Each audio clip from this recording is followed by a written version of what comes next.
If you're interested in purchasing a home in Washington, it's very, very important that you pay attention to your inspection and that you get an inspection. So to answer your question right up front, do I need a home inspection before purchasing?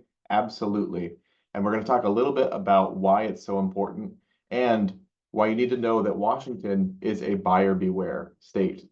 Washington follows the doctrine of caveat emptor, meaning that if you're a purchaser in Washington state, you have the burden to make sure the home that you're purchasing is adequate, up to date, and there are no significant issues.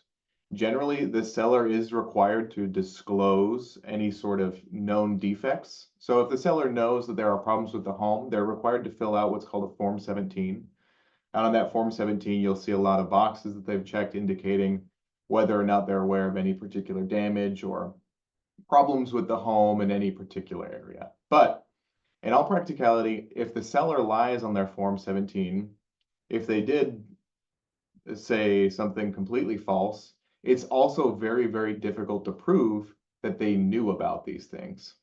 And in fact, it's so difficult to prove. A good example of this is the case of Douglas v. Visser. In the case of Douglas v. Visser, this is a very common case. It gets talked about very frequently because it really highlights how important it is if you're a buyer in Washington to pay attention to, one, get an inspection, and two, pay very close attention to what you get in that inspection. And this is why. So Visser is the seller. Douglas is the buyer here. Visser provides this incomplete, really bad Form 17. And Douglas responds and they start prodding Visser for more information about the home, and they don't really get it. So they go and get a pre-purchase inspection. So good, they did the first thing right. They got an inspection on the home, and that inspection pointed out in the roof there was a small leak. There was a bit of rot in a small area that indicated there may have been a previous leak in the home. But it was small, it was contained, and the Douglases didn't really think too much of it. So after purchasing the home, they went ahead with the purchase, they bought the place, and they found out that it wasn't just contained in this small little area. The whole place was just destroyed with rot. There was tons of damage, and it really looked like it had been concealed by the sellers. So they were very, very upset by this. They brought an action against the Vissers, rightly so, and said, Vissers, you need to pay for this. We think that you fraudulently concealed all the damage in this home. You didn't disclose it in your Form 17. And so we want some money back in compensation. The ruling in Visser is surprising to most people. The court held that, very importantly here, the Douglases were on notice of the defect and they had a duty to make further inquiry.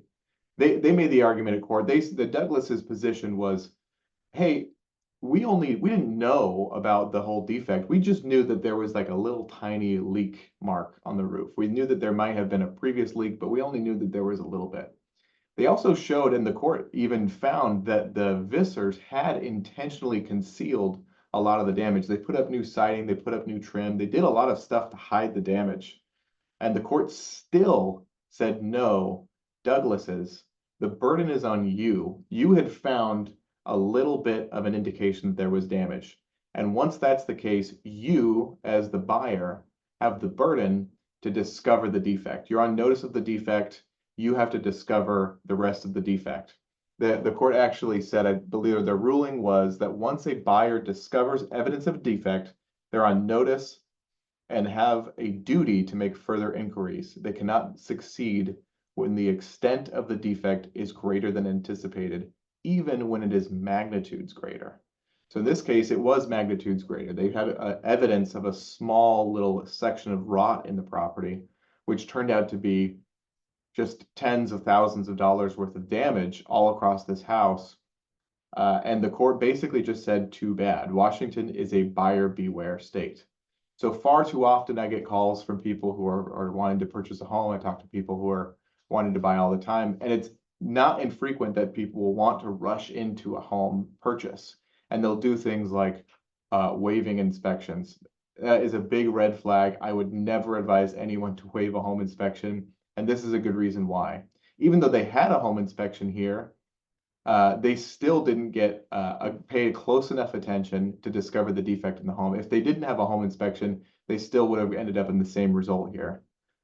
So practical tips: if you're wanting to purchase a home, number one, get the inspection, and two, don't do what the Douglases did and just get the inspection and just say, okay, we're aware the inspection points out everything that's wrong with the home.